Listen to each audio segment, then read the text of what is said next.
Bahamas economy by investing in its leading sectors, food and beverage, tourism, and fishing. Every business we support strengthens the economy, starting with yours. SBDC Bahamas. At the 66 Steps, I'm Matea Cunningham. This is ZNS.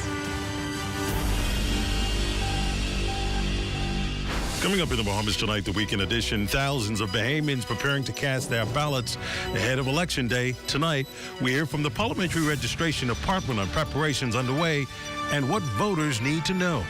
Plus, authorities now piecing together the scene that led to the country's latest homicide. In sports, champions crowned as the National Family Island Regatta comes to a close in Exuman. The Bahamas tonight, the weekend edition starts now.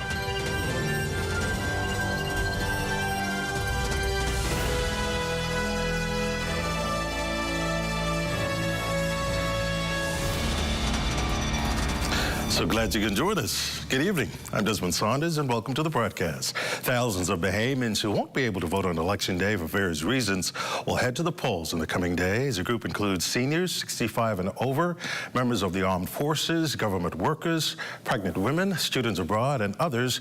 Cleopatra Murphy caught up with the parliamentary commissioner who outlined preparations for the advanced voting process ahead of the big day.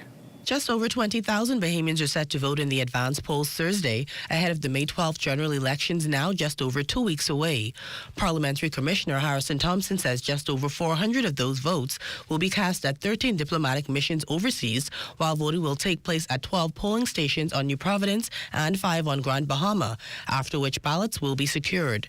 On election day, they would be open just before the polls start for the general public. Once the presiding officer empty his or her box on that day, there will be a sealed envelope with the advance poll in it. They would deposit those in the box without counting them, because everything is on the envelope itself.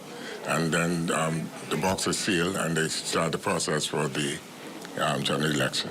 The Parliamentary Commissioner says the Organization of American States, the Commonwealth Secretariat, and CARICOM Secretariat, in addition to teams from the United Kingdom and United States, are set to observe the general elections.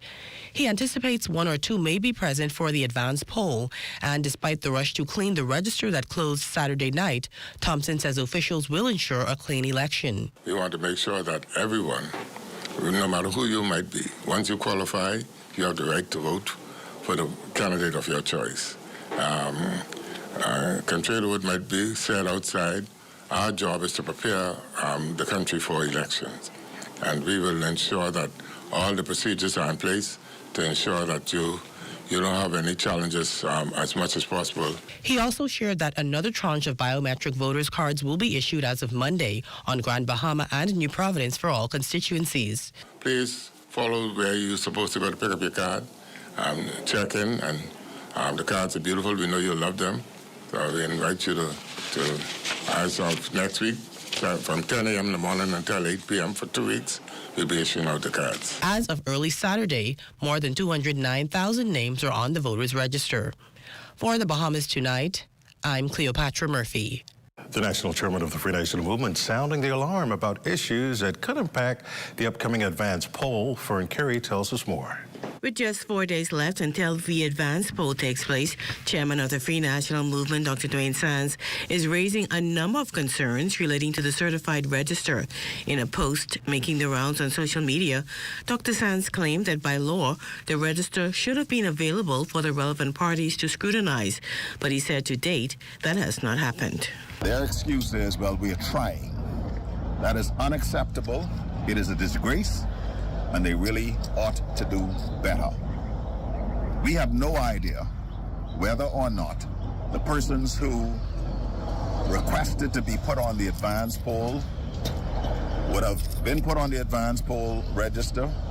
We have no idea whether dead people have been removed from the register, whether the appropriate transfers have been made. Clearly, the resources that were required by the Parliamentary Registration Department were not provided. But was this accidental? Was it coincidental? Or was it deliberate? The F&M chairman also alleged skullduggery in the process, noting that it is little wonder the F&M made a request to have certain persons from the Parliamentary Registration Department, including Parliamentary Commissioner Harrison Thompson, removed from office. In providing clarity on the matter, head of the Progressive Liberal Party's legal team, Attorney Keenan Johnson, explained what is required under the Parliamentary Registration Act. Director of Communications at the Office of the Prime Minister, Luttrell Raming, also responded to Dr. Sands' claims that the matter was intentional or due to incompetence. It states that the Parliamentary Commissioner shall, on the 15th day following the day of the issue of the writ of election, publish a register at the Office of the Parliamentary Commissioner. We are aware that the writ was issued on April 9th, so the day following would be April 10th. That would be when that 15 days starts to run. So April 10th would be the first day.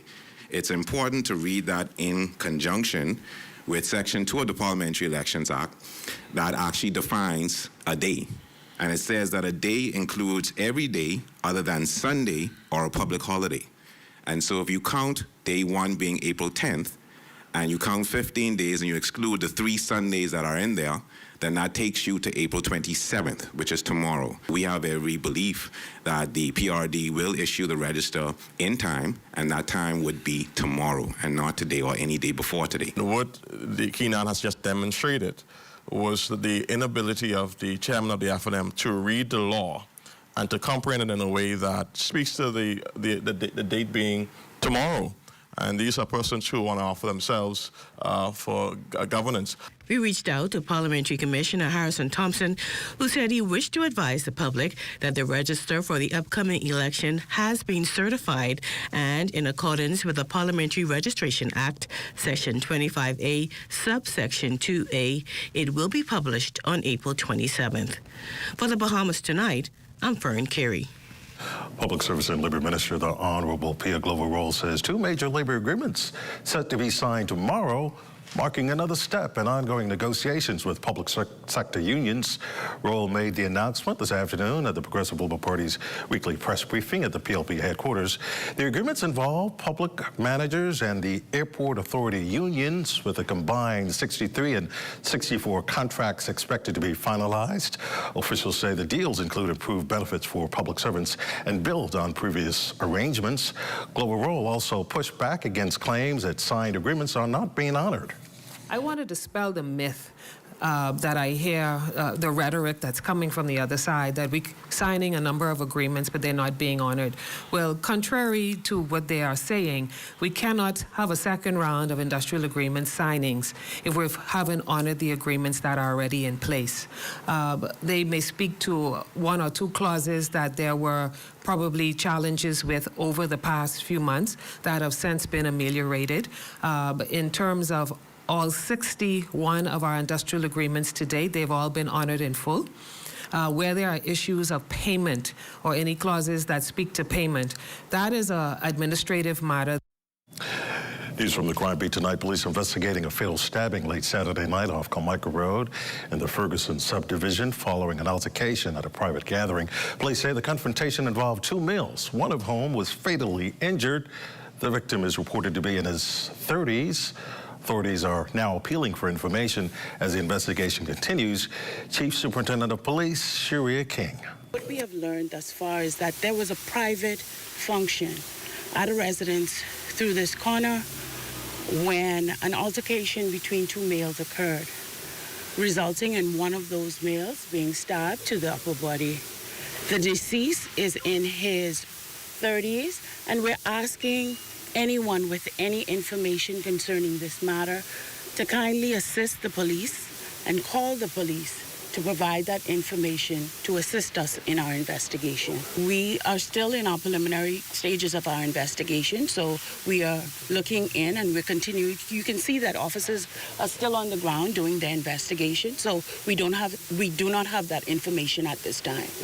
Now, this incident comes just days after another fatal stabbing on Homestead Avenue, prompting renewed calls for conflict resolution. What we would caution the general public, as we have been cautioning the general public, that there is a better way. Find a resolution to your conflict, because we have a PSA that is out there now. Don't let's fight it out. Let's talk it out. So we are appealing to the general public to resolve their conflict in a meaningful manner. 3 Haitian nationals in custody at South Bimini International Airport after presenting fraudulent National Insurance Board cards. Immigration officers flagged the documents during routine checks on passengers arriving from New Providence. Investigations continue. While a quick foot chase, a fast takedown, and 2 teenagers are now in custody after a Saturday run-in with police along Marigold Farm Road. Officers say the pair bolted into bushes before being caught. Police say the search led to the recovery of marijuana, ammunition, and a firearm nearby. Investigations continue. Now, the Bahamas Crisis Center shining the spotlight on a pervasive social ill that impacts children nationwide.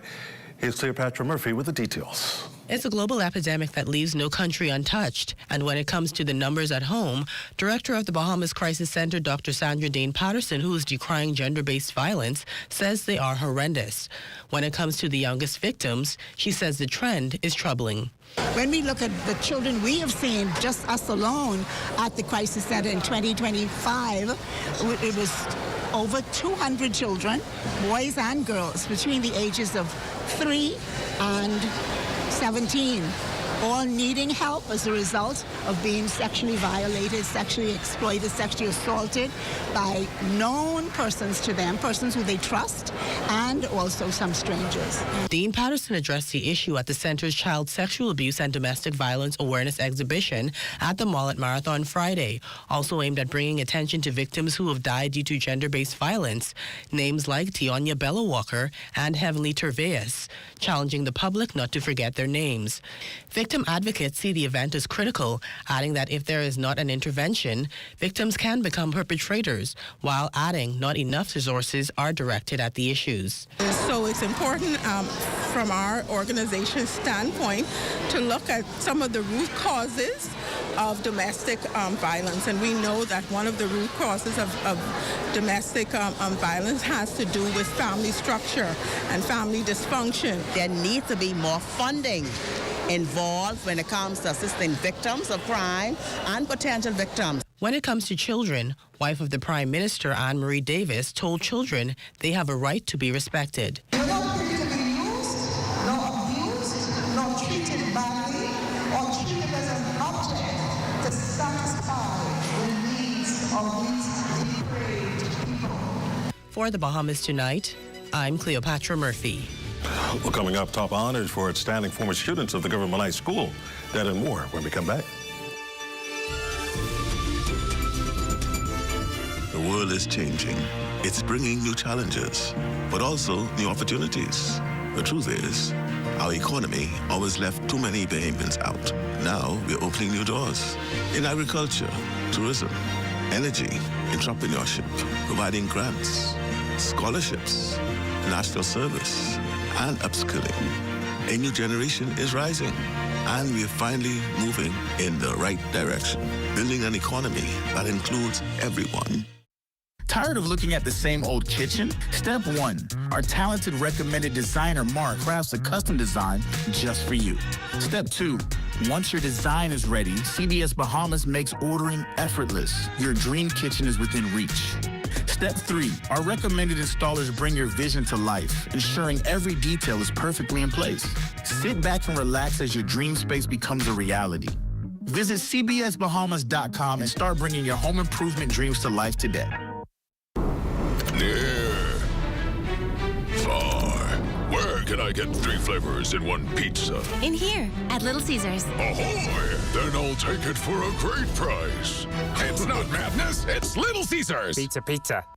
3 flavors, 1 happy you for just $11 VAT inclusive. Now available at all 5 of our locations. Little Caesars Oaksfield, Carmichael Road, East Street Pineapple Plaza, Charles Saunders Highway, and 1 East Plaza. It's not madness, it's Little Caesars. Pizza. Diplomats from the United Kingdom and China opening the door to new trade opportunities for Bahamian entrepreneurs. A push came as the Bahamas Trade Commission launched a new digital platform on Friday designed to help businesses navigate the global marketplace with greater ease.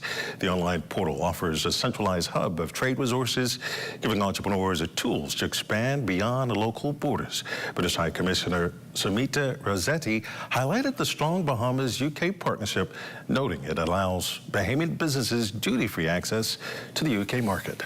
Now, if you think about the geopolitical context we find ourselves in with fluctuating tariffs and the volatility that businesses have had to contend with as a result, that is actually a really powerful framework. And I want to see Bahamian businesses and UK businesses doing more to make the most of the opportunity that framework. Chinese Ambassador, Her Excellency Yang Sharong, noted that China is a mega market where local entrepreneurs can leverage opportunities in trade across multiple sectors. It's a prosperous market, it's a mega market, and it's an open market. So there are lots of opportunities there. And when it comes to, export to Bahamas, of course you can see that China is the largest manufacturing country. We produce almost everything. So you guys, when you are in China, you can find, if you want to find any goods, you can find a huge variety. A new culinary arts center taking shape in Bain and Grantstown, aimed at training hundreds of young Bahamians for careers in hospitality. Set to open this summer, the facility will focus on fine dining and catering skills, creating real pathways to employment. At a soft opening this weekend, Lend a Hand Bahamas, along with partners Imentum, the Sandals Foundation, and the United States Embassy, highlighted progress on the project. Organizers say more than $100,000 has already been invested, with construction still underway. Founding member Sheila Pritchard explains. We rely upon corporate donors from the Bahamas. We rely on private donors. We rely on grants. And it's getting the word out. I mean, it's up to us, all of us, collectively, to help our young people successfully navigate their youth and to grow into young people who can thrive. It's a hand up, not a hand out. U.S. Ambassador to the Bahamas, Herschel Walker, says his new culinary arts center will empower Bahamians with values, skills, and food resilience. He later applauded members of the Imentum volunteer groups for giving back in a tangible way. And today, because of this Culinary Arts Center, you can help a lot of young people to overcome. So I say it takes a village. But everyone sitting in the audience now, I want to thank Edmonton, because it is taking a village that people would take the time of their vacation to say, no, we want to help someone else. And I said that's what it should be like. Well, the Government High School Alumni Association honoring 33 of the institution's graduates from the 1970s, recognizing decades of impact and achievement across multiple fields. The awards presented at the University of the Bahamas Performing Arts Center marked the 4th annual Phoenix Awards under the theme Ashes to Achievement. 5 honorees were recognized posthumously, including the late Darrell DeMiller. Organizers hope the event inspires the next generation of government high school students. President of the GHS Alumni Association, Romel Knowles. Government High has a very high standard and has a rich tradition and history. And we're proud to be alumni of the Government High School. And of course, we have younger men and ladies who now are entering our halls. And we want them to appreciate the value and the privilege it was back in our day to go to the Government High School. And so hopefully we continue to inspire the next generation. Well, our very own media personality, Vaughn Albury, Bahamian music sensation, Johnny Kemp, former government ministers, Teresa Moxie Ingram, and Desmond Bannister among the 33 honorees. Honorary Counsel, Lyndon Rose, who first walked the halls of Government High School in 1972, also given high honors. I'm from Coconut Grove, and I was a newspaper boy. I sold newspapers before I went to class every day. And to come from where I came from, to go on to become an attorney, drafted an MBA, and build a great family, give back to the Bahamas as Consul General. If I can do it, anyone can. Well, congrats to all of the honorees. Sports is coming up next.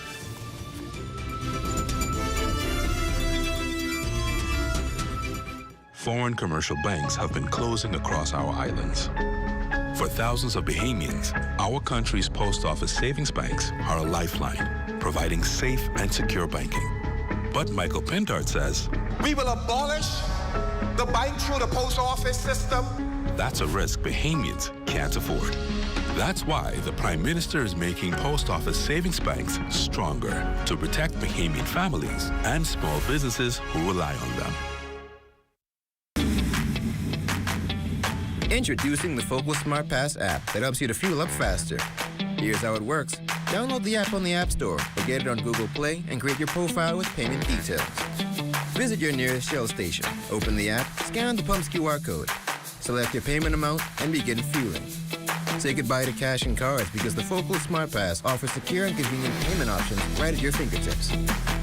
Download Focal Smart Pass now and fuel up faster today. Isn't that nice? Wait, you missed it? Ah, you haven't been on the website. Here's how TDC can help you. Whether you're turning your home into a vacation rental, pitching a business idea, or growing what you've already started, the TDC is here to help. Visit tdcbahamas.com for every conversation, event, grant, and opportunity happening near you. Tourism is all of our business, and the TDC is here to support yours.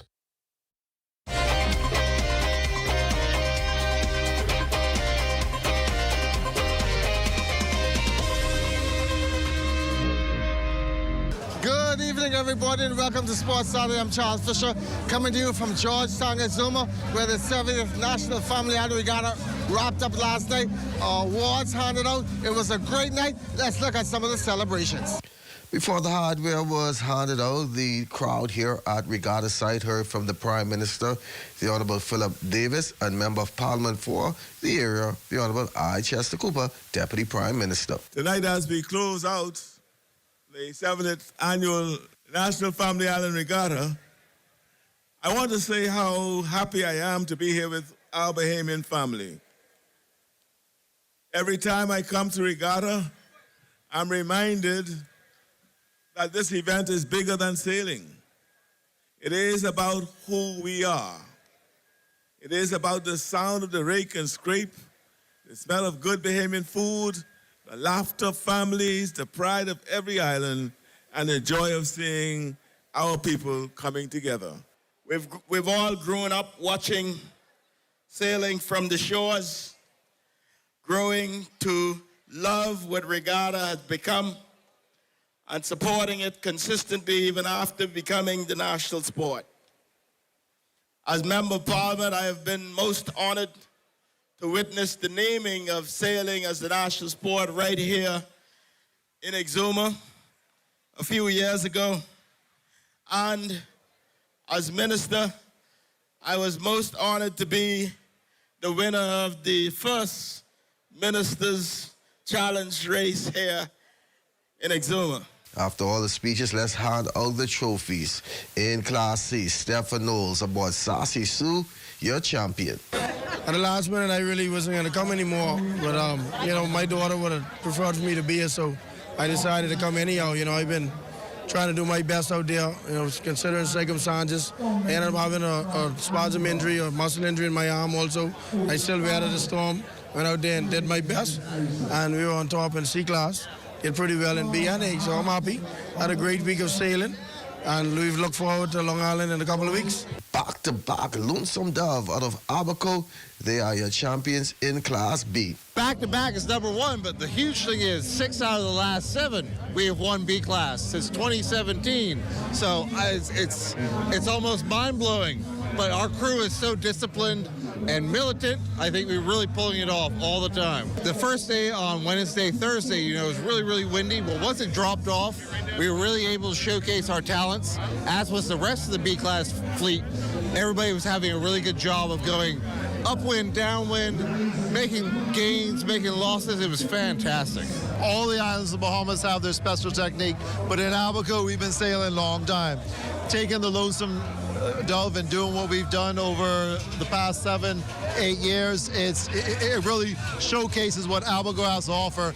I'm really happy to be here on the 70th Georgetown National Regatta, and we're looking forward to many more to come. And over in Class A, the new legend, skipped by David Knowles, the champ.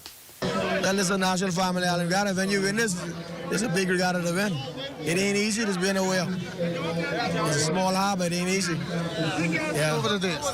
It was good. It was good. We had a problem the first day. We broke our stay. And then we didn't finish, but that was in a cup race. So we came back and we win. And we had a lot of disappointment in a couple of regattas. We was leading the regatta, break out, boom. And the guys come back, I tell them, Prime Minister Cup we break down. They say, boys, don't worry about that. Let's get the boat fixed. That is not a point race. Let's concentrate on a serious race. And that's exactly what we did. We get, out of the 3 races, we get 2 places in the third. And I said, that's good enough. I said, let's bury next summer. Definitely. I will be in Long Island, ready to go. I got to deal with the Dove and the Legend. We're getting back in Long Island now, full force. Carry everything in Long Island, everything. And that's going to do it for Sports Sunday. I'm Charles Fisher, looking forward to the 71st National Family Island Regatta here from Georgetown, Exuma.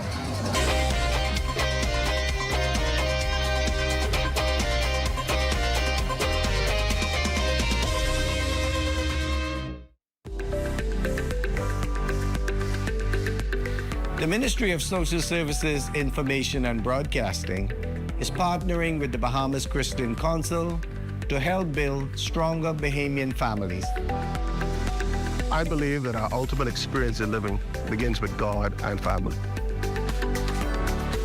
Our purpose is to facilitate, guide, inspire, and equip you to have a better life. And a strong family foundation begins with each of us trying to become better individuals.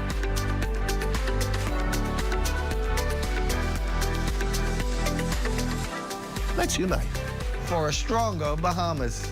This message is brought to you by the Ministry of Social Services, Information and Broadcasting, the heartbeat of the nation, leading Bahamians from dependency to self-sufficiency to economic empowerment. With our adoption by the Broadcasting Corporation of the Bahamas. We figured that we could use the First Bahamas branch of Toastmasters Club 1600, an all-male club that specializes and focuses on developing young men for leadership through communication. This program has grown and has impacted our school in such a positive way that I don't think we'll ever have them leave us. Too often, instead of us looking within, we look outside for someone to blame. Go take a look in the mirror. Instead of trying to identify what the problems are, let's try and figure out how we become a part of the solution. We are teaching these children how to dream beyond their community. Crime-free looks like me. Do your part. Join the movement to a safer Bahamas.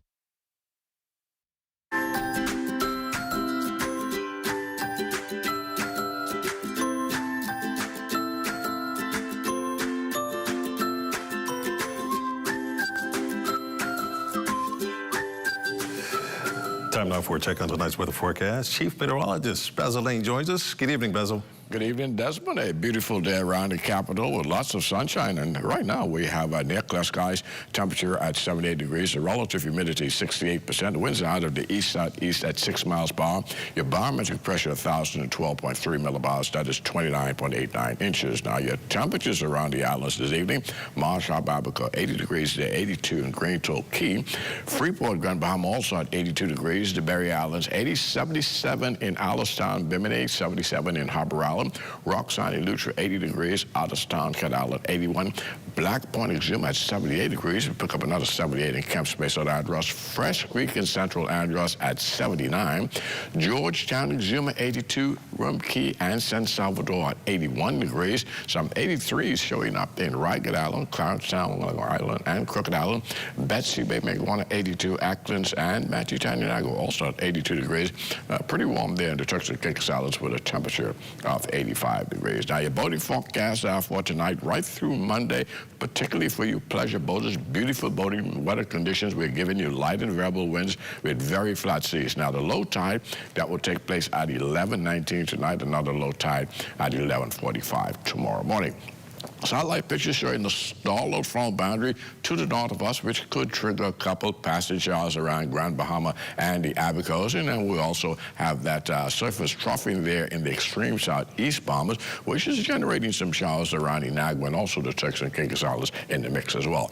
And then we look at our forecast tonight, primarily here in the capital. We're looking at mostly clear skies, low temperature getting down to 66 degrees. As a matter of fact, last night we got down to 64 degrees.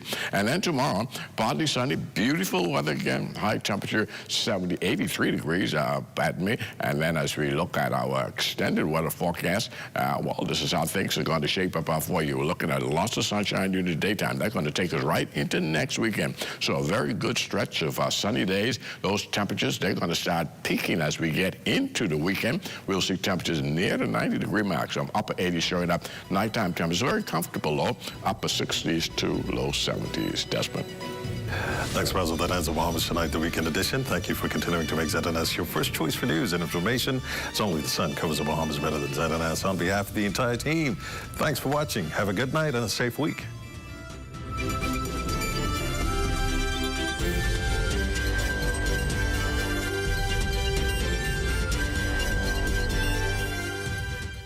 In Harbour Island, North Eleuthera, I'm Charles Fisher.